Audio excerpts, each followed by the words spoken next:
Welcome to Success Is Podcast. I'm your host, Phil Portman, serial entrepreneur, author, and podcast host. Whether success for you is more money, time with your family, a healthy, well-balanced life, or freedom, I'm interviewing guests and getting you the advice to make it happen.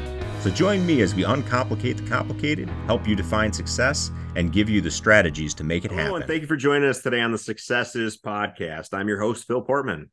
Joining me today is Michelle Rene DeBellis. Michelle is an award-winning author. She is also the nominee for the Pulitzer Prize for Fiction, the Penn Hemingway Debut Novel Award, and the winner of the Literary Titan Award. She was also listed as 100 Best Indie Books of 2022. Thank you for joining us today, Michelle. Thank you for having me on the show, Phil. It is a wonderful honor to expand the idea of what success is with you and your listeners. Awesome. I can't wait to talk to you a little bit. I had a chance to read your book and I absolutely loved it. But I want to kick off with the opening question. What does success mean to you? Well, to me, success is a lifestyle centered around growth in the things that matter most to us at a pace that we can enjoy. Because when we're finding daily enjoyment in work that is meaningful, we get this kind of enthusiasm that takes over that makes growth and therefore success inevitable. So you had enthusiasm writing this book. What was the motivation behind it? So the motivation behind this book was to achieve my dream of becoming a writer. But one of the goals that I had was to grow as a writer. And so every single draft I wrote of this book was about achieving more growth and putting it through the fire so that it was ready for readers so that they would say, I love this book. But my husband was the inspiration for this story. This story is centered around a song called Bird of Paradise, which is a real song that my husband wrote when he lost his mother suddenly. And so his experience mirrors that of the character Santiago, who's a young man who experiences an accident that he survives, that his mother does not survive. And as a result of the pain that he experiences, both physically and emotionally, he gets addicted to opiates. And she sends him from heaven this song, which will inspire him to move out of that addiction and his grief and move into his life as a songwriter, which is his ultimate goal. And my husband had this beautiful piece of music that he was writing when we met many, many years ago. And he didn't have any growth with this song. And it was one of the most beautiful pieces of music I'd ever heard. And so as I was trying to move into what kind of a book am I going to write? How am I going to achieve my life as a writer? This song inspired me to say, hey, what is the stagnation that's keeping him from his own growth as a songwriter? What is the reason that he can't write this song? Let me express that in story. And the really cool thing was that he was able to finish the song alongside the final draft of the novel. And he was also nominated for a Pulitzer for the song, Bird of Paradise. Wow. Yeah, which is something you can stream on, anywhere music is available, Amazon, Spotify, Apple Music. But it's called Bird of Paradise by Dominic DeBellis. And it is such a wonderful piece of music. Yeah. So what's it like having two artistic people in the same household? Well, I mean, I would say that there's four of us. My kids are both committed to being artists. My son also plays the piano like my husband does, and my daughter loves to draw. I think that we when we built our business, we said, let's find a business that is a residual income kind of a business so that we can focus on our creative endeavors. Because I think that is essential. I think that we're all very creative people. And if creativity matters to you, that you need to find a way to work it into your life in a meaningful way. And so we've done that. So I think it's a really wonderful thing. I think my husband, he gives me so much space to be an artist. And I appreciate that so much. And that was one of the things when it came to him writing the song, I said to him, you need to give yourself permission to be an artist. One of the things I really liked and enjoyed about your book, and maybe some people won't agree with me on this, but your characters were neither good nor bad. They kind of have I love that. Yes. Right. Depending on the situation. That for me, I mean, it really brought me into the story because they seemed like real people. You know what I'm saying? Sometimes we get these illusions. We're listening to characters and it's like, yeah, but is anybody really like that? But yours, no, they struggled with grief, addiction, suicide. I mean, there's some really deep topics in there, and they didn't always make the best decisions. Right. No, well, that's the thing, my mission as a writer is to express or help us understand our human experience through story. And the only way for me to do that is to have a story about characters that we can see as ourselves. And none of us are truly good or truly bad. And also it helps us to empathize with people who are making bad decisions, to say, hey, I don't always make the best decisions myself. And it was so important to me to have these flawed characters that show that, hey, I make the wrong choice, but I suffer for that wrong choice. So being that this is a podcast on success, I want to talk about your speech at the university on finding your purpose. Very Can you nice. share some key takeaways from that experience and even how it influenced you as an author? That talk was so much about finding the things that are really important to us and prioritizing them in our lives.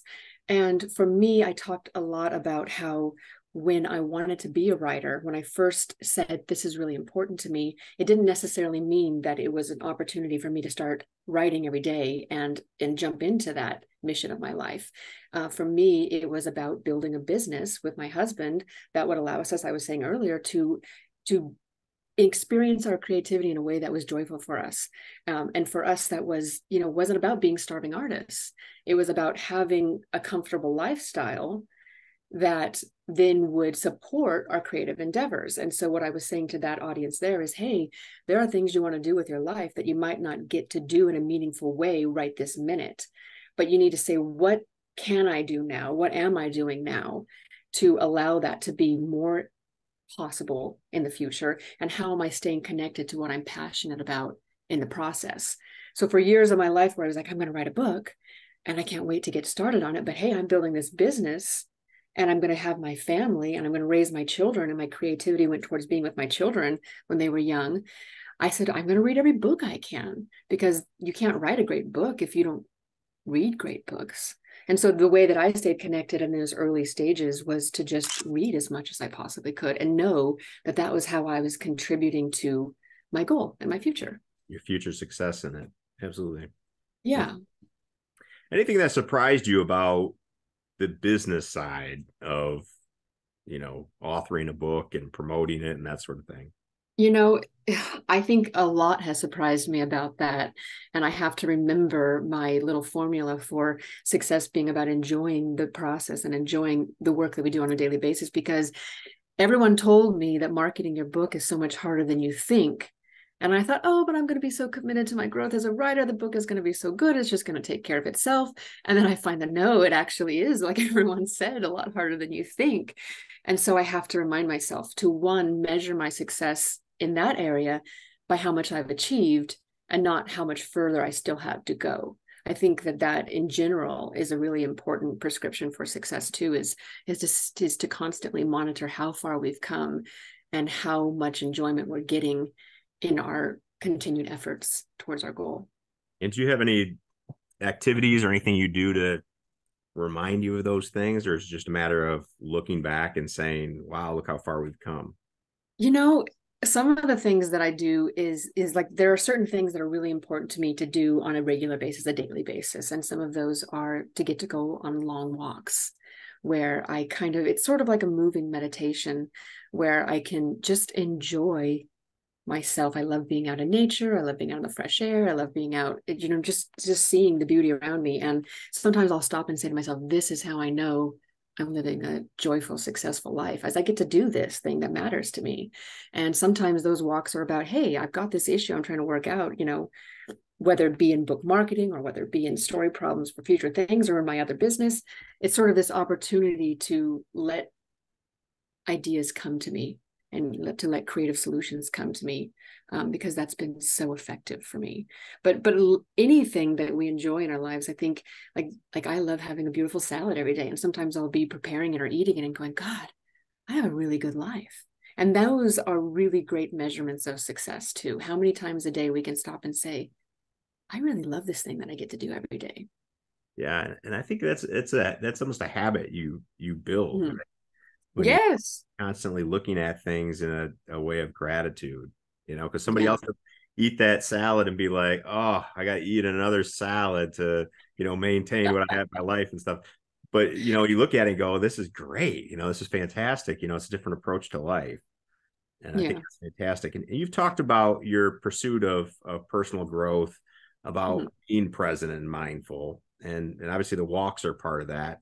But do you have any other techniques or anything you could suggest to our audience for how they can incorporate mindful practices into their daily life, and for the authors, how that could potentially help them in writing as well? Well, I think that when we have something that we're passionate about and we give it space and we make active steps towards pursuing it, that it helps us enjoy the rest of our life and find the balance between all of the things that matter in our life.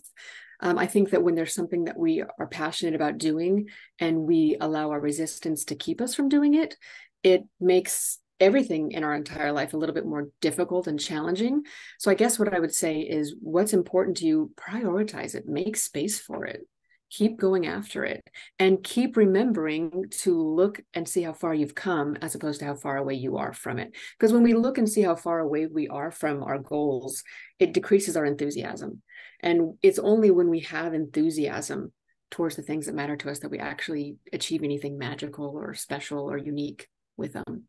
Absolutely. And I mean, enjoy life in general. It can be tough to do that when you're constantly looking at how far your goals are, or Mm-hmm. comparing yourselves to others. I know that's another terrible thing to, nothing's more demotivating to me than comparing myself to somebody else. So uh, Yeah. yeah, I think that's great advice. And it's funny because it's not that I don't ever do those things or get caught in those same things, you know what I mean, and comparing myself or judging my pace, but I can step back and say, wait a minute, what have we done here, and what can we do to start enjoying it? And so, like I talk about, success is something that we enjoy at a certain pace. It's a pace that we like what we're doing. And sometimes when I'm writing a second novel, and I'm saying, you know what, I want to write this a little faster. I want to grow a little bit more. I want to accelerate my growth. I'm not enjoying going this slow. And so for me, that meant hiring someone who knew a little bit more about it. It's like I want to really work on the most possible satisfying structure of a story, so that when readers read it, they just feel this overwhelming sense of satisfaction that keeps the pages turning. And so I said, let me hire someone who knows more about that than I do. So not only am I getting to accelerate my growth, which makes it my work more enjoyable, I get to have the fun of collaborating with someone. I get to jump on a call and have someone that's really excited about hearing my unfolding story, and that makes it so much more fun. And I think it's really important to, when we get stuck and going, oh, I'm not having fun, I'm not enjoying this as much, to say, what can I do? Can I work with a friend on this? Is there someone who knows more about this than I do? Sometimes that's a mentor in our life that is like a father figure or a partner, and sometimes it's someone that we hire. And I've been really, really grateful to hire coaches in my life that have accelerated my growth and made it more enjoyable. That's fantastic advice. And I love what you talk about with the page turner, because your book honestly was for me a page turner. Yay! So I got to this part in it where in the middle of the night I couldn't put it down. I And love I'm it. usually pretty disciplined, but my wife is like, what are you doing? Go to bed. It was one of those things I just couldn't. And I just kept reading it. And I think it was like 2:30 in the morning. I was like, all right, I got to go to bed. I woke up in the morning and immediately was back at like reading it again. And I love it. It makes me so happy. whatever you say about a book, like when something has the ability to do that to you, you have a winner. You really. I love that you say that, because when I was writing the book, and like I said, I was so committed to my growth with this novel. I would sit there and I would say, be working on something and revising things. And I would say, what are you trying to say? And more importantly, what do you want your readers to experience and feel? I want it to be this visceral experience where you feel things. And I would kind of just get still, and I would imagine this audience and what would satisfy them most from this sentence, this paragraph, this chapter. And so to hear you say that, it makes me so happy, because that was something that I thought about on a moment by moment basis as I was revising the novel. Yeah, it's incredible you say that. I was actually reading this thing, and we were talking about goal setting, and I've always been somebody big on goal setting and planning and that sort of thing. But there's studies that show goal planning is not the only factor in success. Another factor is visualizing that goal, right? Like visualizing yourself in that situation. And so I wonder how much of that helped you in this process when you were able to visualize what your readers were going to experience and what your audience was going to experience, and how much that potentially helped you with your writing style. Yeah, absolutely. Because for me, everything I was doing was about what was going to provide the most satisfying reader experience. And so when I read the reviews or hear feedback from you like this right now, it is so rewarding to know that that intention that I visualized, that I imagined, that I hoped for is coming true. And I hope as listeners, you guys will read some of the reviews that are out there on Amazon and Goodreads, because I'm so proud of them. I'm so proud to hear and experience that my intentions are taking place. Yeah, and the thing I would say, and I don't know if this is true for most artists, is the imposter syndrome. And a lot of people, including my wife, who's an author, have experienced that, where what am I doing writing this? And they, think of all these excuses on why they shouldn't be the one, right? But then you hear an example of somebody who absolutely loved what you wrote, or for other artists, what you created. And I got to think there's probably nothing more satisfying in the world. I personally not an artist, but I've done it with software where I built something and somebody loved it. And for me, there was kind of like, hey, this is my baby, and it was really exciting on that. And I got to imagine it's probably similar in that situation for you. It absolutely is. It's so rewarding to see your work be admired, but also to know that it did the job that you put it out there in the world to do. Because like I said, my mission as a writer is really to just help us make sense of these confusing, crazy, wonderful, joyful lives that we're all living, and how confusing they are. So I hope that that this book did that, and then I just continue to do that more and more efficiently with each book that I write.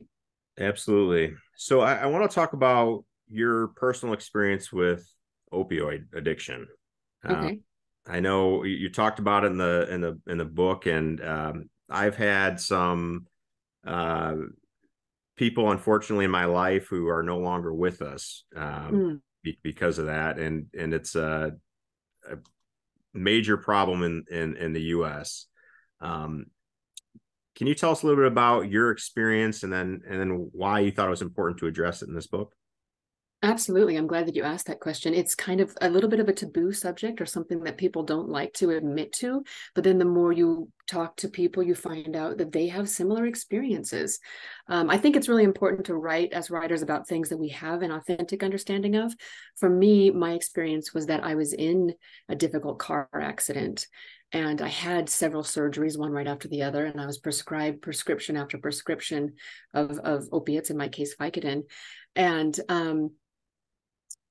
And they were just so addictive, and they gave me this kind of what I thought was an edge, you know what I mean, or just this new just a new thing to be high and to take me away from sober living. And at the same time, my father had an injury which couldn't be repaired. He had one of the discs in his neck that was very close to his brainstem that they wouldn't operate on. And so doctors started prescribing him opiates. And years went by, and he was prescribed more and more opiates. And, there were all these times where we thought we need to do an intervention, we need to do something about this. But it felt like, these doctors, these people that were trusting to take care of him, aren't concerned about it at all. And so in looking at that, as this was unfolding in the early 2000s, and like in 2008, 2009, 2010, where it was really, really a huge problem, I thought, I just want people to be able to empathize with the manner in which people are exposed to opiates and the way that they get addicted to opiates, and how it's important to empathize with that as opposed to ostracize people for their addiction. Because one of the messages of my story is that connection is one of the greatest ways that we move away from addiction. And I think what happens to a lot of people is they get ostracized from society for their addictions, and it makes it very challenging. And I don't ever want to preach in my novels, and so I didn't, get into how horrible the machine is, so to speak, in terms of, the pharmaceutical companies and the doctors who prescribed these opiates so freely. But I just sort of touch on it in a story sense, in an entertaining sense, to open people's eyes to it. And my next novel, Shadow of Ambition, deals with drug use again. And I thought, oh my gosh, am I going here again? Like, is this what I want to be known for? But I thought, no, this is so important. And I think addiction is such an important topic, because I don't know anyone, I don't know if you do, that isn't addicted to something in their life that's keeping them from enjoying their lives on a greater basis. And in this story, I didn't want to tell a story where they move from taking a prescription of opiates into slamming dope or doing heroin. Like that's a huge reality too, but that wasn't the level from which my character was telling a story. Because to me, any amount of medication that you're taking in an addicted fashion, beyond the time that you should be, is a problem, and it's going to keep you from enjoying your life, and at whatever level it is. And so I'm speaking to people who are at that level, who are saying, I know this isn't okay for me, but it's only 1 pill a day, or it's only, 4 pills a day, or in my dad's case, it's only 8 pills a day, for decades. And you see that it's just decreasing your ability to enjoy your life. You're having so many symptoms. But what I say that addiction always does is it speaks for us. It justifies our addictions for us. And I think that the story is a really entertaining way of looking at the ways in which we justify our addictions. And it's kind of a guide to say, hey, there might be a few things I'm addicted to that, maybe I should set aside to really enjoy my life more. Yeah, no. And the part I loved in the book was you really showed from a first person perspective the psychology and his thought process and the way he justified it, right? Well, I still have some pain, right? Or right. I'm not the same without this, and oh, it's just this one. Oh, I'm decreasing. Oh, I'm down this, and stuff. And there's always like this rationalizing, because he knows he shouldn't, but he's always rationalizing it. And yes. And I think that all of us, in whatever small thing we're addicted to, whether it's food, whether it's work, whether it's alcohol, whether it's drugs, there's this constant conversation that we're having in our mind that is justifying it. I love the book. And for our audience that wants to get in touch with you, wants to hear what you got going on, wants to buy your book, the music we make, how do they get in touch with you?